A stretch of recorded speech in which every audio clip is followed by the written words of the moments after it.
In today's show with a new report on the history of lynchings in the United States and their legacy today. After 5 years of exhaustive research and interviews with local historians and descendants of lynching victims, the Equal Justice Initiative found white Southerners lynched nearly 4,000 black men and women and children between 1877 and 1950.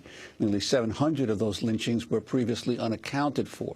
The report details a 1916 attack in which a mob lynched Jeff Brown for accidentally bumping into a white girl as he ran to catch a train. In an example from 1940, a crowd lynched Jesse Thornton for not addressing a white police officer as Mr. In many cases, the lynchings were attended by the entire white community in an area. Well, for more, we go to Alabama, one of the 12 southern states profiled in the study, where we're joined by Brian Stevenson, attorney who's worked on death penalty cases in the Deep South since 1985 and the founder and executive director of the Equal Justice Initiative. The report published Tuesday is titled Lynching in America, Confronting the Legacy of Racial Terror. They're now calling for the placement of historical markers at sites where lynchings occurred. Brian Stevenson joins us from Montgomery, Alabama. Welcome to Democracy Now!, Brian. There's a whole discussion again about states' rights. In a moment, we're going to talk to one of the first couples who just got married in Alabama. How does that relate to this horrific study that has been done, or a study about the horrific history of lynching? Well, it relates very directly. I mean, you're absolutely right that this rhetoric of states' rights was precisely what local states asserted when the federal government began asking questions about why these lynchings were being tolerated. And in many ways, it is that dynamic that set up this era of terrorism. I mean, at the end of the Civil War, you had people who were reclaiming power from freed black people. It's really at the beginning of the end of Reconstruction that we see violence and threats and intimidation beginning to assert itself to sustain racial hierarchy. White supremacy wouldn't succeed if it wasn't enforced with violence and threat and terror. And at the very beginning, African Americans were asking the federal government to intervene. They didn't, and the states' rights mindset really took shape during this era when thousands of African Americans were being lynched and menaced and threatened and terrorized with no protection and with tolerance from both state and federal officials.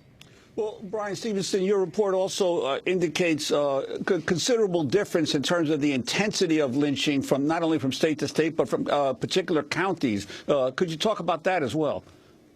Sure. I mean, lynching it became a really social phenomenon, and it became quite intoxicating when people got this power to just abduct folks and to torture them and engage in this carnival-like atmosphere. They became, for want of a better word, bloodthirsty. And you see some of these counties where you have a lynching and then that's followed by 2 or 3 more in a very short period of time.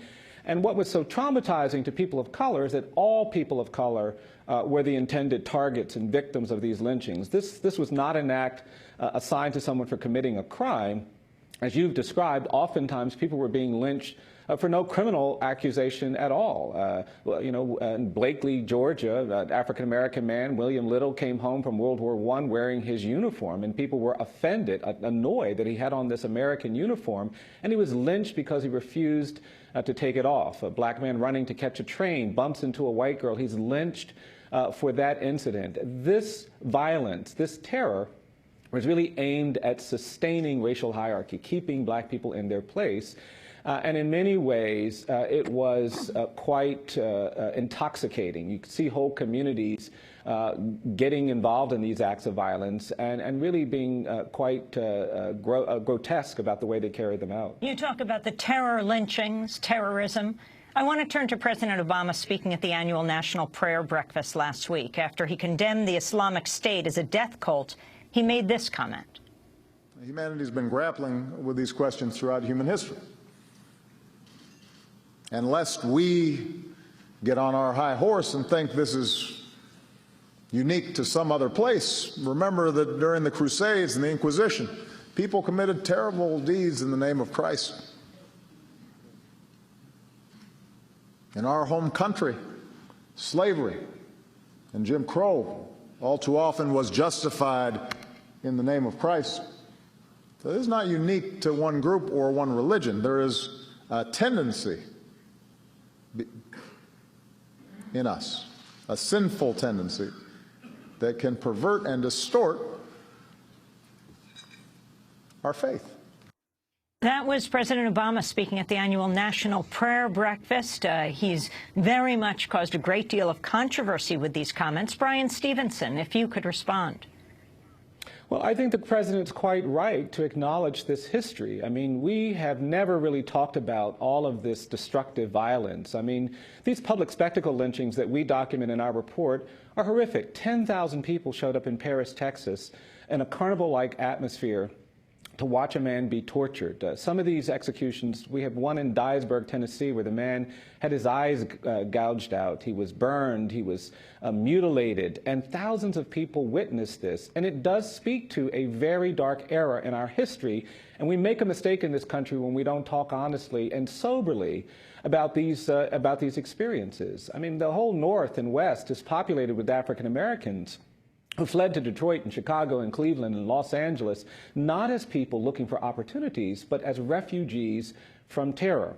And this narrative of racial difference, which was born in this era, that has created a presumption of guilt and dangerousness that too many young people of color are burdened with, is something that we haven't adequately addressed because we haven't talked about these issues. And so I think the president is quite right to remind us of this history. We didn't have truth and reconciliation in this country, and because of it, I think we remain haunted, even contaminated by the disarray, the disruption that these acts of violence have created in our national psyche, but also in our relations with one another. So I think it's absolutely appropriate to be talking about these eras. And Brian Stevenson, while your report concentrated on the southern states, and obviously lynching was most intensely practiced against the African-American community, it was also widely practiced against in the old Mexican territories that were the United States, like Texas and New Mexico, Arizona. I've seen one report where as many as 600 Mexicans were lynched between 1848 and 1928 in the Southwest. I'm wondering if, particularly in Texas, which you studied, you came across so many of those incidents as well. Yes, we absolutely did, and you're absolutely right. In our full report, we actually talk about the lynchings of Mexicans and Mexican Americans. And they had many of the features that are evident in the lynchings of African Americans. They weren't being lynched for accusations of crime necessarily. There were Mexicans that were lynched for speaking Spanish in settings where people didn't want to hear Spanish. People were lynched for celebrating Mexican holidays. And you're absolutely right. In the border states in particular, this phenomena of lynching directed at Mexicans and Mexican Americans was a very real threat. And so this idea that racial difference can make you a target of violence and terrorism is something that we've been dealing with for a very long time, and I think we just haven't really talked about it. And one of the things we want to do by erecting these markers and monuments is to get communities to begin to reflect more soberly on what this history represents. You go to Germany now and you are forced to deal with the legacy of the Holocaust because there are markers and monuments everywhere. We do the opposite in this country. We celebrate the things, in my judgment, that we probably shouldn't be celebrating. In all of these states, you find Confederate memorials and monuments everywhere dedicated to the people who were defending slavery, trying to preserve slavery, and yet nothing about the pain and anguish and suffering and injustice that those institutions created. Tell us the story, Brian Stevenson, of Jesse Thornton and Thomas Miles and others.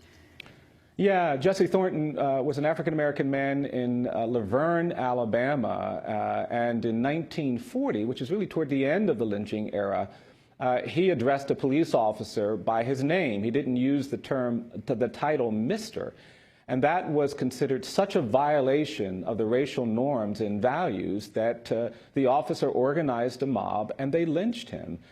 There were people who were lynched for going up to the front door. A man in Aberdeen, Mississippi knocked on someone's door on the front, and then he was chased and ultimately lynched because he didn't go to the back of the door, which is where people of color were expected to go. And about 20% of these 4,000 lynchings were lynchings for basically social transgressions.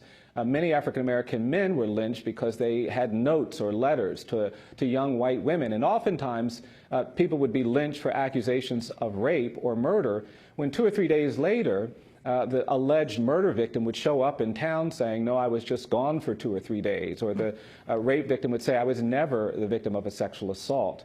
And this hysteria was deeply, deeply disruptive to people of color. One of the things that we discovered that I was particularly moved by were people who told us that they sent thousands of people away, their relatives, their friends, because they'd have an encounter with somebody in town, and they thought the encounter might have been misinterpreted, and they feared the mob might show up, and so they would send their dad or their child or their sister or their sibling to the north because they feared what they called a near lynching.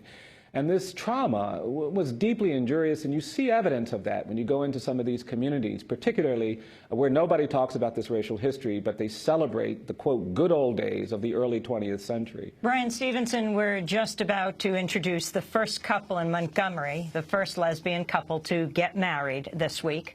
What do you have to say to them and to Chief Justice Roy Moore of Alabama, who's trying to put a stop to all of this? Well, ultimately, we have got to learn to respect the rights of people who are minorities. You know, Alabama's an interesting state. There was never a time when you could get the majority of people in this state to vote to end racial segregation. In fact, our state constitution, which is being invoked by so many people here in reference to the marriage equality issue, still prohibits black and white children from going to school together. To change the state constitution, you have to have a statewide referendum. We've tried twice now to remove this apartheid segregation language, and each time the majority of people in this state have voted to take that language out. And so what I would say to these young women is that this is a state where you sometimes have to stand when other people are sitting. It's a place where you have to speak when other people are quiet. Courage and courage alone is necessary in confronting sometimes the abuse and the oppression that comes when people don't favor you, when people don't respect you. It's the history of America for justice. It's the history of this state for justice. And I embrace and applaud all who take that stand and show that courage. And I think this is a state that's going to continually have to confront its resistance to complying with the Constitution and respecting the dignity and aspirations of all people. Bryan Stevenson, thanks so much for being with us. Attorney who's worked on death penalty cases in the Deep South since 1985, founder and executive director of the Equal Justice Initiative. The new report of EJI, Lynching in America, Confronting the Legacy of Racial Terror. This is Democracy Now! When we come back, the first gay couple to get married in Montgomery.